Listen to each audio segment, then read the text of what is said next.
बाल विकास एवं शिक्षा शास्त्र। बुद्धि का कौन सा सिद्धांत सामान्य बुद्धि जी और विशिष्ट बुद्धि एस की उपस्थिति का समर्थन करता है?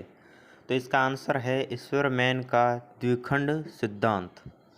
स्पेयरमैन का द्विखंड सिद्धांत। अगला प्रश्न है, प्रतिबिंब, अवधारणा, प्रतीक एवं संकेत, भाषा, शारीरिक क्रिया और मानसिक क्रिया अंतर्निहित है। इसका आंसर है विचारात्मक प्रक्रिया।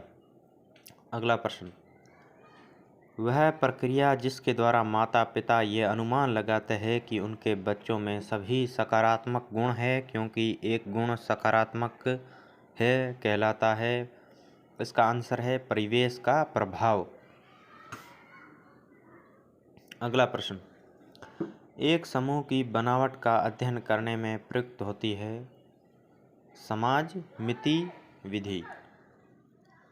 अगला प्रश्न है, सफल साक्षात्कार के लिए आवश्यक है आत्मीयता का स्थान। अगला प्रश्न, प्रेरकीय संप्रदाय से संबंधित है मैकडूगल। मैकडूगल ने प्रेरकीय संप्रदाय का सिद्धांत दिया था। अगला प्रश्न, किस मनोवैज्ञानिक संप्रदाय ने बालक मनोविज्ञान, बुद्धि परीक्षण आदि मनोवैज्ञानिक उप विषयों को सर्वप्रथम प्रस्तुत किया? इसका आंसर है कार्यात्मकवाद। अगला प्रश्न, अंतर्दर्शन पद्धति मनोविज्ञान के किस संप्रदाय से संबंधित है? अंतर्दर्शन पद्धति मनोविज्ञान के कार्यात्मकवाद संप्रदाय से संबंधित है। अगला प्रश्न, किसे खेल प्रणाली का जन्मदाता माना जाता है? किसे खेल प्रणाली का जन्मदाता माना जाता है? फोरबल को। अगला प्रश्न है, कक्षा में निरंतर चलने वाली अंतःक्रिया प्रक्रियाओं के अध्ययन को कहा जाता है समूहगत्यात्मकता किसे कहा जाता है? कक्षा में निरंतर चलने वाली अंतःक्रियाओं के अध्ययन को समूहगत्यात्मकता कहा जाता है। साक्षात्कार का संबंध है व्यक्ति से व्यक्ति का। साक्षात्कार का संबंध है व्यक्ति से व्यक्ति का। अगला प्रश्न, व्यवहारवाद किसके परीक्षणों पर आधारित था? व्यवहारवाद किसके परीक्षणों पर आधारित था? Ivan Pavlov. अगला प्रश्न, सीखने वालों के लिए ये आवश्यक है कि वह क्या स्मरण रखें और क्या भुला दें? कथन है, किसका ये कथन है? तो इसका आंसर होगा क्रो एवं क्रो। अगला प्रश्न, शिक्षा में संपूर्ण से अंश की और पद्धति किस संप्रदाय की देन है? शिक्षा में संपूर्ण से अंश की और पद्धति किस संप्रदाय की देन है? तो यह गेस्टाल्टवाद संप्रदाय की देन है। और शिक्षा में पूर्ण से अंश की और पद्धति का जो संप्रदाय है वह गेस्टाल्टवाद कहलाता है। और गेस्टाल्टवाद संप्रदाय की स्थापना 1912 में हुई थी, ये याद रखना। मनोविज्ञान में महत्व है निरीक्षण का, अंतर्दर्शन का, बहिर्दर्शन का। मनोविज्ञान में निरीक्षण, आंसर है निरीक्षण का, अंतर्दर्शन का, बहिर्दर्शन का। अगला प्रश्न, अधिगम के नियमों को प्रतिपादित किया है? आंसर है थॉर्नडाइक। अगला प्रश्न है, खेल गीतों व उपहारों द्वारा शिक्षा दी जाती है? आंसर है किंडरगार्टन पद्धति में। खेल गीतों व उपहारों द्वारा शिक्षा दी जाती है किंडरगार्टन पद्धति में।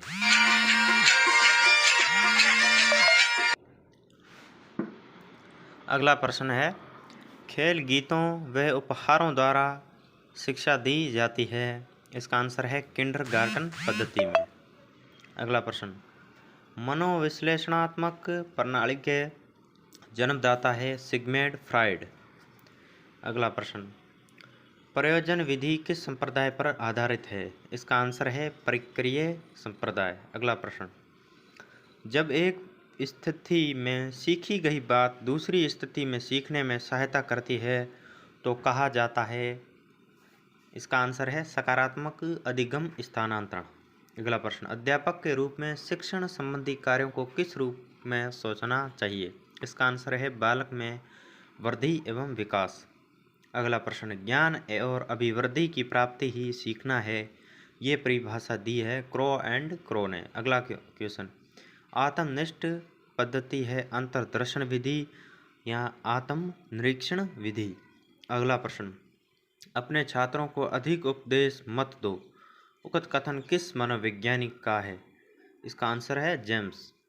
अगला प्रश्न है, अधिगम की प्रभावशाली विधि है, इसका आंसर है करके सीखना, अवलोकन विधि, व्याख्यान एवं वाद विवाद विधि। अगला प्रश्न, छात्र केंद्रित शिक्षा की अवधारणा किस संप्रदाय ने सर्वप्रथम दी? मनोविश्लेषणवाद ने।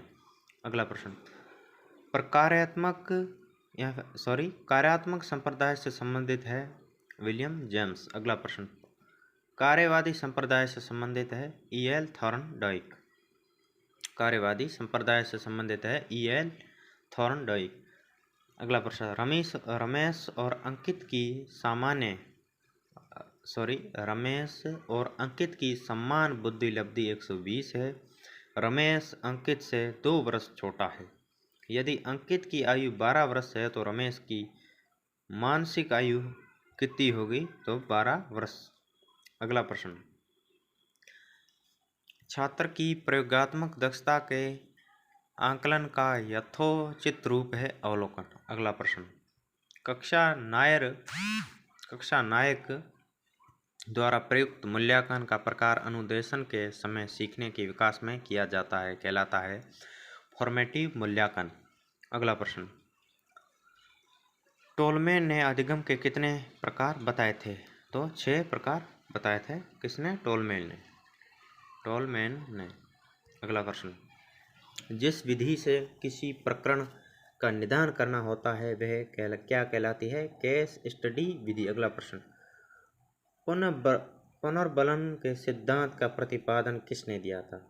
चिकित्सात्मक विधि के द्वारा। अगला क्वेश्चन, ईद, ईगो व सुपर ईगो की अवधारणा के जन्मदाता है फ्राइड। नेक्स्ट क्वेश्चन, आत्मनिष्ठता का दोष पाया जाता है निरीक्षण विधि में। अगला क्वेश्चन, जब सीखने की प्रक्रिया में प्रकृति एक समान रहती है तो कौन सा फर्क प्रकट होता? सरल रेखी। नेक्स्ट क्वेश्चन, बाल अपराधियों के उपचार क्या क्या है? बाल अपराधियों के उपचार क्या क्या है? तो इसका आंसर है मनोवैज्ञानिक विधि। बाल अपराधियों के उपचार क्या क्या है? तो जैसे कि जो बालक है वो अपराध करता है तो उनके लिए उपचार क्या है? उसमें मनोवैज्ञानिक विधि, समाजशास्त्रीय विधि, वैधानिक विधि। अगला प्रश्न, समस्याग्रस्त बालक कौन से होते हैं? वह बालक जिनके व्यवहार में ऐसी कोई असामान्य बात होती हो जिसके कारण वह समस्याग्रस्त बालक बन जाते हैं, जैसे कक्षा में देर से आना, स्कूल से भाग जाना, कक्षा में अधिक बातें करना, अधिक क्रियाशीलता होना, गृह कार्य करके न लाना, कक्षा में पढ़ाई में ध्यान न लगाना। अगला प्रश्न, व्यक्तित्व विकास की अवस्था है, इसका आंसर है अधिगम एवं वृद्धि से। नेक्स्ट क्वेश्चन, विकास में वृद्धि से तात्पर्य है आकार, सोच, समझ, कौशल में वृद्धि। अगला प्रश्न, परिपक्वता का संबंध है विकास से। अगला प्रश्न, तनाव और क्रोध की अवस्था है किशोरावस्था। अगला क्वेश्चन, बालक का विकास परिणाम है वंशानुक्रम एवं वातावरण की अंतःक्रिया का। अगला क्वेश्चन, एक बच्चे की मानसिक आयु 12 वर्ष एवं वास्तविक आयु 10 वर्ष है तो उसकी बुद्धि लब्धि क्या होगी? तो 120 या 125 के मध्य होगी। शारीरिक विकास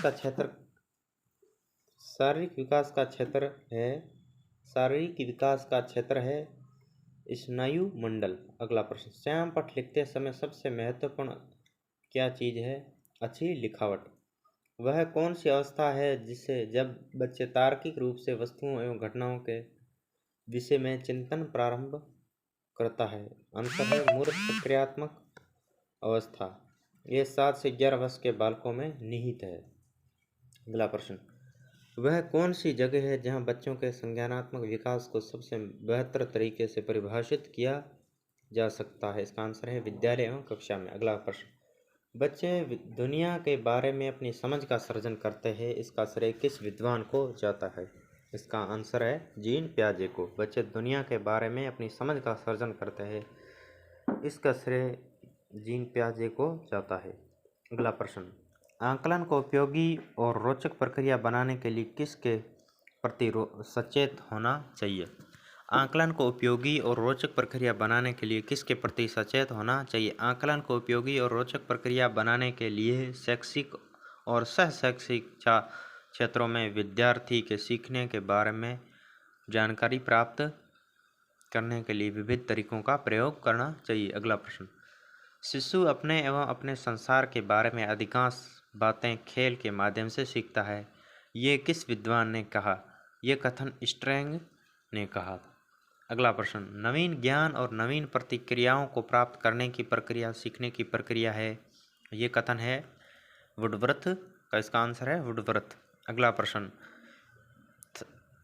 थ्रस्टन द्वारा 1937 में प्रतिपादित क्रमबद्ध अंतर विधि का व्यापक प्रयोग एवं प्रचार किस मनोवैज्ञानिक ने किया? इसका आंसर है सफीर। बालक के व्यक्तिगत अध्ययन की मनोवैज्ञानिक विधि है कैसल स्टडी। अगला प्रश्न, कौन सा विभेदन सीखने में उच्च स्तरीय उपायों का प्रकल्पनाओं के उपयोग पर बल डालता? कौन सा विभेदन सीखने में उच्च स्तरीय उपायों का प्राक्कलनाओं के उपयोग पर बल डालता? ऐसा तय सिद्धांत। अगला प्रश्न, अधिगम के क्रम में कौन सी क्रिया बालक पहले करेगा? अधिगम के क्रम में कौन सी क्रिया बालक पहले करेगा? आंसर है आत्मसात। व्यक्ति भेदों का अध्ययन तथा सामान्यीकरण का अध्ययन किस विधि द्वारा किया जाता है?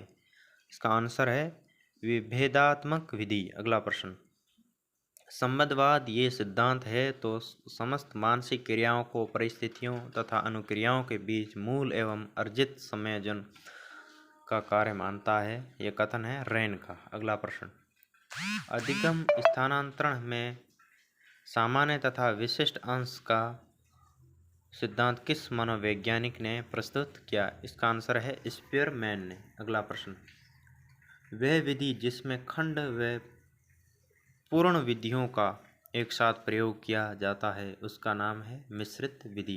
अगला प्रश्न, स्वामित्व अधिगम शिक्षण विधि का प्रतिपादन किसने किया?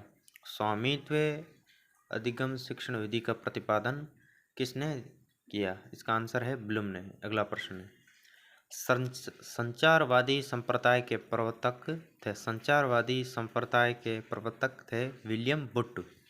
अगला प्रश्न,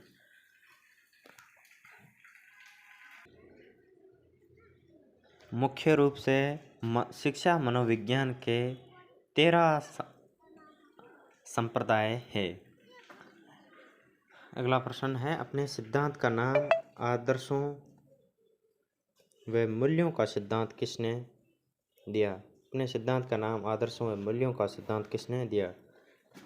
W.C. वागले ने दिया। अगला प्रश्न, जब किसी व्यक्ति का अवलोकन निश्चित परिस्थितियों में ही किया जाता है तो वह कहलाता है नियंत्रित अवलोकन। अगला प्रश्न, वुडवर्थ ने सबसे पहले किस विधि का निर्माण किया?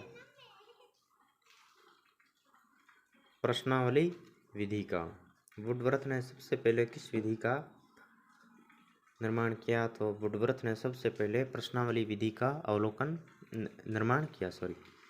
किस मनोवैज्ञानिक अध्ययन विधि में आंसरदाता क्वेश्चनकर्ता के समक्ष नहीं बैठता? किस मनोवैज्ञानिक अध्ययन विधि में आंसरदाता क्वेश्चनकर्ता के सम्मुख नहीं बैठता? इसका आंसर है प्रश्नावली विधि। अगला प्रश्न, प्रयोगात्मक पद्धति की कमी है अपने दोषों को छिपाना। अगला प्रश्न, मनोविज्ञान में निरीक्षण पद्धतियाँ कितने प्रकार की होती है? 2 प्रकार की होती है। मनोविज्ञान में निरीक्षण पद्धतियाँ 2 प्रकार की होती है। अगला, सीखना संबंध स्थापित करना है, मस्तिष्क मनुष्य का संबंध तंत्र है, थॉर्नडाइक का कथन है। अगला प्रश्न, थ्योरी ऑफ लर्निंग पुस्तक के लेखक थ्योरी ऑफ लर्निंग पुस्तक के लेखक है E.R. हिलगार्ड। अगला प्रश्न, अधिगम के लिए सदैव सहायक अवयव नहीं है। इसका आंसर है उच्च चिंतन। अगला प्रश्न, जिस साक्षात्कार के माध्यम से छात्र के घर तथा वातावरण के संबंध में सूचनाएं प्राप्त की जाती है वह है निदानात्मक साक्षात्कार। अगला प्रश्न, विकास कभी न समाप्त होने वाली प्रक्रिया है, ये विचार किससे संबंधित है? निरंतरता का सिद्धांत से संबंधित है। बच्चे के बौद्धिक विकास की 4 विशिष्ट अवस्थाओं की पहचान किस विद्वान द्वारा की गई? इसका आंसर है जीन पियाजे द्वारा। परिवार एक साधन है, परिवार एक औपचारिक शिक्षा का साधन है। अगला प्रश्न, एक शिक्षक विद्यार्थियों में सामाजिक मूल्यों को विकसित किस तरह से कर सकता है? एक शिक्षक विद्यार्थियों में सामाजिक मूल्यों को विकसित किस तरह से कर सकता है? एक शिक्षक आदर्श रूप से बर्ताव कर विद्यार्थियों में सामाजिक मूल्यों को विकसित कर सकता है। अगला प्रश्न, शिक्षा का बर्ताव किस तरह का होना चाहिए? शिक्षा का बर्ताव आदर्शवादी होना चाहिए। नेक्स्ट क्वेश्चन, किस अवस्था में बच्चे अपने समकक्षी वर्ग के सक्रिय सदस्य बनते हैं? किस अवस्था में बच्चे अपने समकक्षी वर्ग के सक्रिय सदस्य बनते हैं? इसका आंसर है किशोरावस्था में। प्राथमिक शिक्षक के लिए बाल मनोविज्ञान का ज्ञान क्यों आवश्यक है? प्राथमिक शिक्षक के लिए बाल मनोविज्ञान का ज्ञान क्यों आवश्यक है? प्राथमिक शिक्षक के लिए बाल मनोविज्ञान का ज्ञान बच्चों के व्यवहार को समझने में शिक्षक की सहायता करता है। अगला प्रश्न, बुनियादी स्तर पर मातृभाषा की शिक्षा देने क्यों बेहतर है? बुनियादी स्तर पर मातृभाषा में शिक्षा देने से प्राकृतिक वातावरण में बच्चों को सीखने में सहायता करेगा। खिलौनों की आयु किस अवस्था को पूर्ण कहा जाता है? खिलौनों की आयु किस अवस्था को कहा जाता? खिलौनों की आयु किस अवस्था को कहा जाता है? तो इसका आंसर है पूर्व बाल्यावस्था को। जिन इच्छाओं की पूर्ति नहीं होती उनका भंडार गृह कौन सा है? इदम में है। अगला प्रश्न, समस्याग्रस्त बालकों की समस्या शिक्षक द्वारा कैसे दूर की जा सकती है? इसका आंसर है शिक्षक को चाहिए कि ऐसे बालकों को अलग अलग बिठाए और सबसे आगे बिठाए। अगला प्रश्न, शिक्षक को सभी बालक की समस्याओं को कारणों का पता लगाना चाहिए और दूर करना चाहिए। अगला प्रश्न, शिक्षकों को ऐसे बालकों के घर जाकर उनकी समस्याओं का पता लगाना चाहिए। अगला प्रश्न, गिलफर्ड ने सृजनशीलता के 4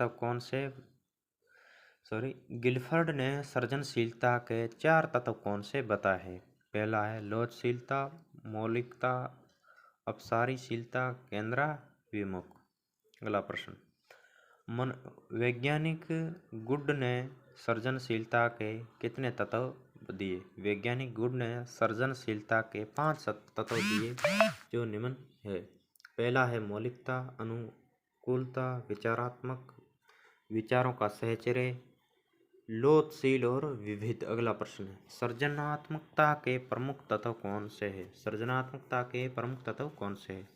मौलिकता, नवीनता, लोचशीलता, विस्तारण करने की क्षमता, विभिन्नता। अगला प्रश्न, सृजनशील बालकों की विशेषताएं क्या है? सृजनशील बालक जिज्ञासु प्रवृत्ति के होते हैं। सृजनशील बालकों की विशेषताएं क्या है? सृजनशील बालक जिज्ञासु प्रवृत्ति के होते हैं। सृजनशील बालकों में उच्च महत्वाकांक्षा वाले होते हैं। सृजनशील बालकों के विचार व्यापक होते हैं। सृजनशील बालकों में संवेदनशीलता अधिक पाई जाती है। सृजनशील बालकों में एकाग्रता पाई जाती है। अगला प्रश्न, मनुष्य एक सामाजिक प्राणी है, ये किसने कहा? अरस्तू ने कहा। नेक्स्ट प्रश्न, बालक के सामाजिकरण की पहली पाठशाला कौन सी होती है? बालक के सामाजिकरण की पहली पाठशाला कौन सी होती है? आंसर है पहली घर एवं परिवार, दूसरी खेल का मैदान और तीसरी स्कूल। बालक के सामाजिकरण की पहली पाठशाला कौन सी होती है? पहली घर एवं परिवार, दूसरी खेल का मैदान, तीसरी स्कूल। अगला प्रश्न, पुनरावृत्ति का सिद्धांत करने वाला तत्व नहीं है। सामाजिकता एवं धार्मिकता। पुनरावृत्ति का सिद्धांत करने वाला तत्व नहीं, सामाजिकता एवं धार्मिकता। अगला प्रश्न, सीखने के आधुनिक सिद्धांत में आता है थॉर्नडाइक का सिद्धांत। अगला प्रश्न, कौन सी मनोविज्ञान की अध्ययन विधियों में से प्राचीनतम विधि नहीं है? तो इसका आंसर है प्रयोगात्मक पद्धति। अगला प्रश्न, किसी बालक की अध्ययन की विधियों में से कौन सी प्राचीनतम विधि है? तो इसका आंसर है अंतर्दर्शन विधि। अगला प्रश्न, पियाजे के अनुसार मूर्त सक्रियाओं का स्तर किस अवधि में घटित होता है? तो इसका आंसर है 7 वर्ष से 11 वर्ष। बालक में अपराधी प्रवृत्ति के विकसित होने का मुख्य कारण है परिवार का वातावरण। अगला प्रश्न, किस मनोवैज्ञानिक के अनुसार विकास एक सतत और धीमी प्रक्रिया है? इसका आंसर है स्किनर। बाल्यावस्था होती है 12 वर्ष तक। स्कीमा सिद्धांत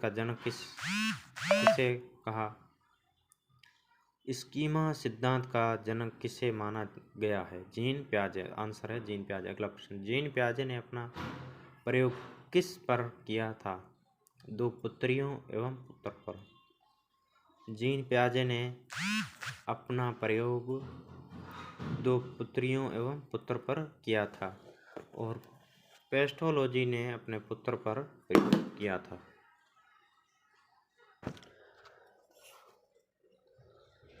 इस वीडियो में हमने 100 क्वेश्चन आपको बताए हैं और ये भी हमें रिवीजन भी कराया है बार बार।